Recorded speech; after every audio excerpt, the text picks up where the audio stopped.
शं वरुणः शन्नो भवत्वर्यमा शन्न इन्द्रो बृहस्पतिः शन्नो विष्णुरुक्रमः ॐ शान्ति शान्ति शान्तिः।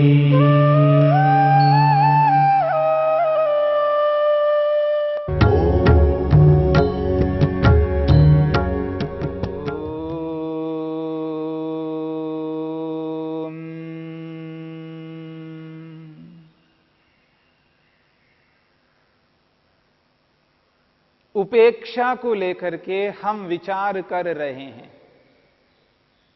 योगाभ्यासी संसार में अलग अलग व्यक्तियों के लिए अलग अलग व्यवहार करता है और ये जो अलग अलग व्यक्ति 4 विभागों में विभक्त हैं। सुखी व्यक्ति, दुखी व्यक्ति, पुण्यात्मा और पापात्मा। जो पापात्मा है, जो पापी है, जो अनिष्ट करने वाले हैं, जिनका धर्म ही अनिष्ट ही करना है, जिनके जीवन में सर्वाधिक अनिष्ट करना ही है और अनिष्ट ही करते हैं, ऐसे व्यक्तियों को पापी कहा जा रहा है, पापात्मा कहा जा रहा है, अपुण्यात्मा कहा जा रहा है। ऐसे अपुण्यात्मा के प्रति योगाभ्यासी का व्यवहार कैसा होना चाहिए? तो कहते हैं उपेक्षा का व्यवहार होना चाहिए। अब ये जो उपेक्षा है, इस उपेक्षा का अर्थ है ना तो राग करना, ना द्वेष करना। अर्थात राग भी नहीं करना। जैसे हम अपने निकट व्यक्तियों के प्रति जिस भाव से, उनके साथ जिस लगाव से, जिस आकर्षण से, जिस श्रद्धा से उनसे जुड़ करके उनसे व्यवहार करते हैं, ऐसा वाला व्यवहार नहीं करना। राग बिल्कुल उनमें नहीं हो और द्वेष भी नहीं करना। धिक्कारना नहीं, लताड़ना भी नहीं, भगाना भी नहीं। अगर ऐसा करते हैं तो वो द्वेष कहलाएगा। परंतु योगाभ्यासी को द्वेष भी नहीं करना, न राग करना है, न द्वेष करना है। ये दोनों व्यवहारों से ऊपर उठना है, इसलिए कहा उपेक्षा करनी है। और उपेक्षा का अर्थ है उस व्यक्ति के प्रति न लगाव है और न धिक्कार है, बस एक सामान्य व्यवहार करना है। मानवीयता के कारण से, मनुष्य होने के कारण से एक मनुष्य को एक मनुष्य के साथ जैसा व्यवहार होना चाहिए, एक बिल्कुल सामान्य व्यवहार, उतना ही व्यवहार करेंगे और उस व्यवहार में न लगाव रखेंगे और न द्वेष रखेंगे। बस इसी को कहा है उपेक्षा। जैसा कि अननोन पर्सन, जिनको हम बिल्कुल नहीं जानते हैं, अजनबी है, कोई ऐसा व्यक्ति है हमारे सामने आया है, वो नमस्ते करता है, प्रणाम करता है, तो हम क्या करते हैं? प्रणाम करते हैं, नमस्ते करते हैं, हाथ जोड़ते हैं। हम पानी पी रहे हैं, अगर वो पानी मांगता है तो हम उसे पानी देते हैं। हम नहीं जानते उनको कौन है, पर एक मनुष्य है, एक मानवीयता है हमारे में। उस मानवीयता के कारण से उसको पानी भी पिलाते हैं। यदि हम बैठे हुए हैं, वो बैठना चाहता है तो बिठा लेंगे। यदि हम खा रहे हैं, अगर वो खाना मांगता है तो हम खिला भी देंगे। परंतु उसके साथ वह आत्मीयता नहीं होगी जो जिनको हम जानते हैं, जिनको जान करके, अच्छा मान करके उनके साथ एक लगाव से, एक प्रेम से, एक श्रद्धा से उसके साथ जिस प्रकार का व्यवहार करते हैं वैसा व्यवहार नहीं रखेंगे। क्रिया दोनों में एक जैसी है, याद रखना। प्रणाम करने का, पानी पिलाने का, भोजन खिलाने का, बिठाने का, जितने भी कर्म हैं ये सब कर्म एक जैसे हैं, ये सारी क्रियाएं एक जैसी हैं। परंतु मन के अंदर जो भावना है, वो जो भावना है वो प्रेम की भावना नहीं है। इस बात को समझने का प्रयत्न करना। उनके प्रति लगाव नहीं है, उनके प्रति श्रद्धा नहीं है, उनके प्रति वो आकर्षण नहीं है। बस अजनबी है, हमें पता नहीं है, मनुष्य है, बस इतना ही जानते हैं। मानवीयता है, भूखा है तो भूखे को खिला रहे हैं, प्यासा है प्यासे को पिला रहे हैं, खड़ा हुआ है बैठ नहीं पा रहा है, जगह हमारे पास में है तो बिठा रहे हैं। ये एक सामान्य व्यवहार होता है। ऐसे व्यवहार को करते हुए हम उनके प्रति न राग करते हैं न द्वेष करते हैं। बस ठीक इसी प्रकार से जो पापी व्यक्ति, हमें पता है ये पापी है, दुष्ट व्यक्ति है, लाख बार कोशिश किया इसको सुधारने का, सुधरता नहीं है, ऐसे पापी व्यक्ति के प्रति भी इसी सामान्य व्यवहार को करना है।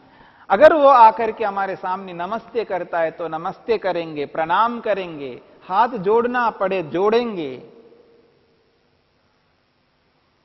पानी पिलाना पड़े पिलाएंगे, कभी खिलाना पड़े तो भोजन भी खिला लेंगे, बिछाना पड़े तो बिठाएंगे, और हो सकता है कभी सुलाना पड़े तो भी सुलाएंगे। कई बार ऐसी परिस्थितियां आती हैं तो उस स्थिति में वो भी क्रिया कर लेंगे।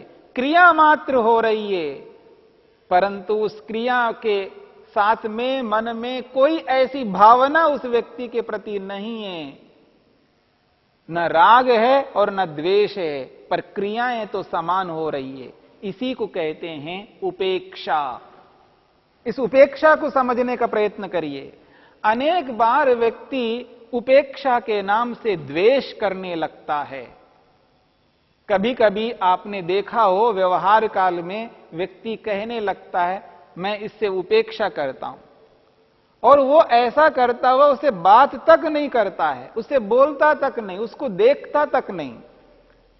उसको देखने मात्र से उसके मन में द्वेष उत्पन्न हो रहा है, घृणा उत्पन्न हो रही है, धिक्कार कर रहा है व्यक्ति।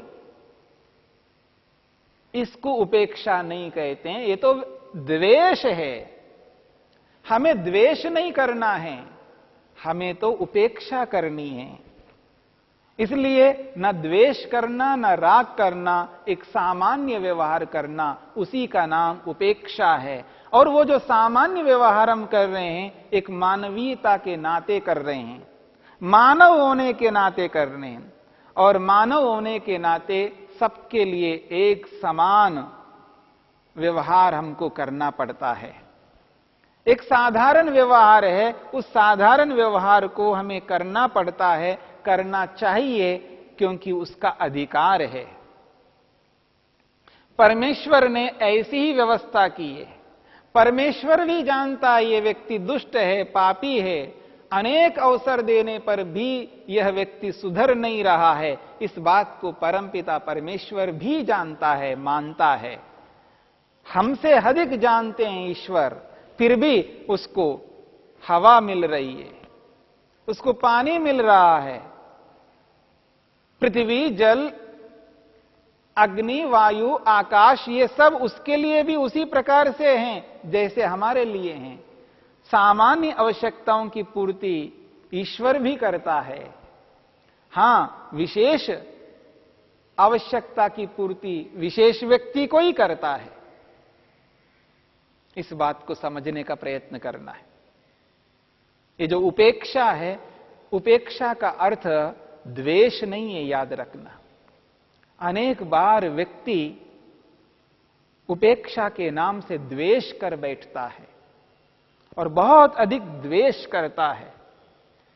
वो बात तक नहीं करता है, सामने वाला बात करना चाहता है लेकिन वो बात भी नहीं कर रहा है, धिक्कारता है, वो द्वेष कहलाता है, वो उपेक्षा नहीं है। हमें पता है कि व्यक्ति गलत है, लेकिन हमारे सामने आ चुका है, हम जाकर के उसके सामने पेश नहीं हुए। मेरी बात को समझने का प्रयत्न करना। जो गलत व्यक्ति है उसे हम बचते हैं, बचते हुए भी वो व्यक्ति सामने आ जाता है, अनायास ऐसी स्थिति आती है, वो व्यक्ति हमारे सामने आ गया, अब उससे दूर नहीं भागना है, उसके साथ सामान्य व्यवहार करना है, नमस्ते करना। अगर उसने नहीं भी किया है, हम आगे होकर के उससे नमस्ते करना ही है। बस इतना ही व्यवहार करना है। अगर वो कुछ हमसे व्यवहार करता है, सामान्य व्यवहार, हम भी उसके साथ सामान्य व्यवहार करेंगे। यदि वो व्यवहार नहीं करता है, बस केवल नमस्ते हमने किया, वो आगे बढ़ गया, हम भी आगे बढ़ेंगे, रुक करके उससे कोई बात नहीं करेंगे। जैसे अननोन पर्सन से, अज्ञात व्यक्ति से, जिनको हम नहीं जानते हैं, उनके साथ जैसा व्यवहार हम करते हैं वैसा ही व्यवहार इस व्यक्ति के साथ भी करना है। इसी का नाम उपेक्षा है। उपेक्षा उसको नहीं कहते हैं जिसको हम धिक्कारते हैं, जिससे द्वेष करते हैं, वो उपेक्षा नहीं है, वो तो द्वेष है। और द्वेष योगाभ्यासी नहीं कर सकता, क्योंकि द्वेष करने लग जाएगा तो मन उद्विग्न रहेगा, अशांत रहेगा। और जब मन अशांत रहता है, याद रखना, मन प्रसन्न नहीं रह सकता। जब मन प्रसन्न नहीं रहेगा तो एकाग्र नहीं हो सकता। एकाग्र नहीं होगा तो समाधि नहीं लगेगी। समाधि नहीं लगेगी तो मनुष्य का प्रयोजन पूरा नहीं हो सकता। इसलिए इस उपेक्षा को समझना है और योगाभ्यासी के लिए अत्यंत आवश्यक है। यदि वो उपेक्षा नहीं करेगा तो वो द्वेष करने लग जाएगा, और द्वेष अत्यंत घातक है। मन को हमेशा वो अप्रसन्न रखेगा। और जब द्वेष नहीं कर रहे हैं तो राग करने लग जाएंगे, तो राग भी व्यक्ति को उद्विग्न करने लगता है।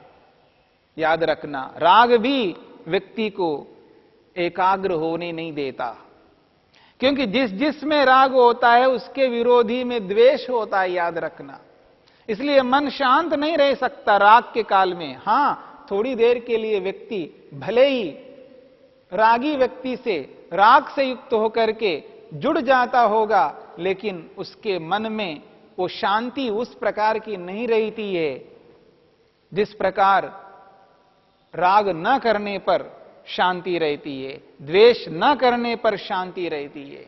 तो इसलिए योगाभ्यासी व्यक्ति को समझ करके, जान करके ऐसा व्यवहार करना है जिस व्यवहार से न राग उत्पन्न हो, न द्वेष उत्पन्न हो, उसके प्रति केवल उपेक्षा का भाव रहे। सामान्य मानवीयता के नाते मानवीय व्यवहारों को उनके साथ करना पड़े तो करेंगे, आगे जाकर के हम नहीं करने वाले हैं। यदि वो हमारे सामने आ जाता है तब कर रहे हैं। हम चाह करके, इच्छा से जाकर के उसके साथ कोई व्यवहार नहीं करेंगे, और व्यवहार ना करते हुए उसके साथ द्वेष भी नहीं रखेंगे और न राग रखेंगे, क्योंकि गलत व्यक्ति है, पापी व्यक्ति है, ये मान करके हम उनके साथ कोई ऐसा व्यवहार उसके पास जाकर के नहीं कर रहे हैं। लेकिन वह व्यक्ति हमारे पास आ गया है, हमारे निकट आ गया है, उस निकट की स्थिति में, उस स्थिति में हम उसके साथ में अनुचित व्यवहार कभी नहीं करेंगे। मेरी बात को समझने का प्रयत्न करना। उसके साथ कभी अनुचित व्यवहार नहीं करना, अर्थात द्वेष नहीं करना, और ना ही उसके प्रति राग रखना है। वो आत्मीयता जतानी है, वो अपनत्व दिखाना है, न उसके प्रति वैसी श्रद्धा रखनी है। बस केवल इतना ही व्यवहार करना है जो सामान्य व्यवहार होता है। आप इतिहास में उदाहरण देख सकते हैं, योगीराज श्री कृष्ण को देख सकते हैं। योगीराज श्री कृष्ण ये बात अच्छी तरह इसको जानते थे कि दुर्योधन है या जो कोई भी पापी व्यक्ति है, अन्यायी व्यक्ति है, अधार्मिक व्यक्ति है, दुष्ट व्यक्ति है, उसके साथ कैसे व्यवहार करना है। वो ये जानते थे कि यह व्यक्ति पापी है, अधर्म करता है। कितने बार योगीराज श्री कृष्ण दुर्योधन को समझा चुके हैं, फिर भी वो मानता नहीं है। उस स्थिति में उन्होंने उनके साथ उपेक्षा की, लेकिन जब भी वो सामने आया तो उससे बात भी की है।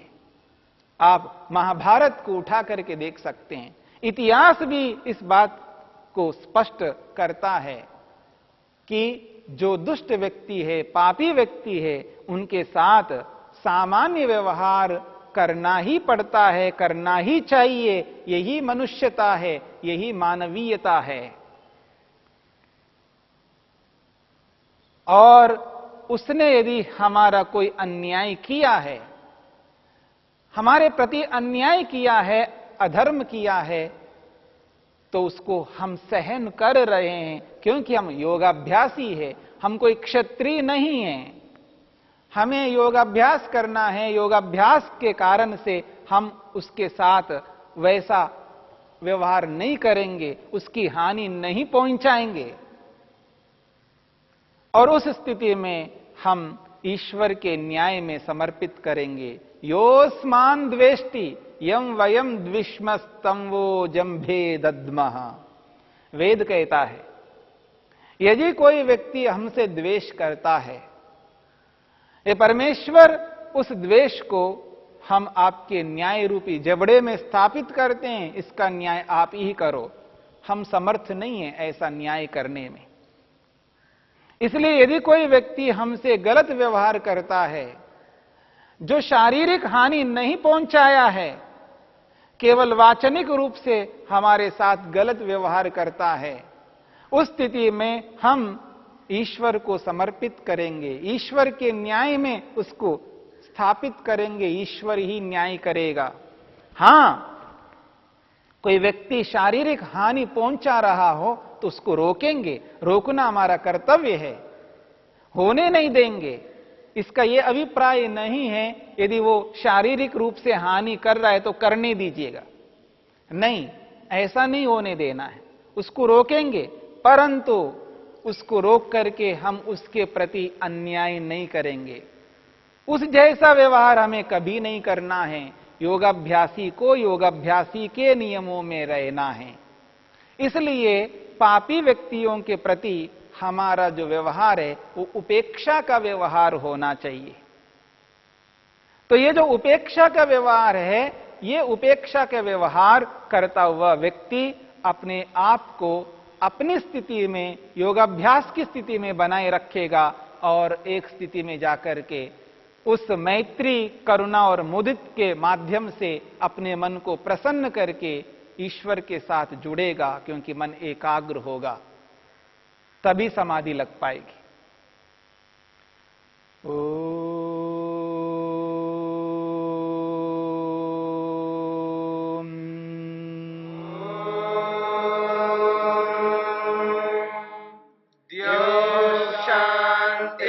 शांतिरंतरिक्षं शांति पृथिवी शांतिरापः शांतिरोषधयः शांतिः वनस्पतयः शांतिर्विश्वे देवा शांतिर्ब्रह्म शांति सर्वं शांति शांतिरेव शांति क्षमा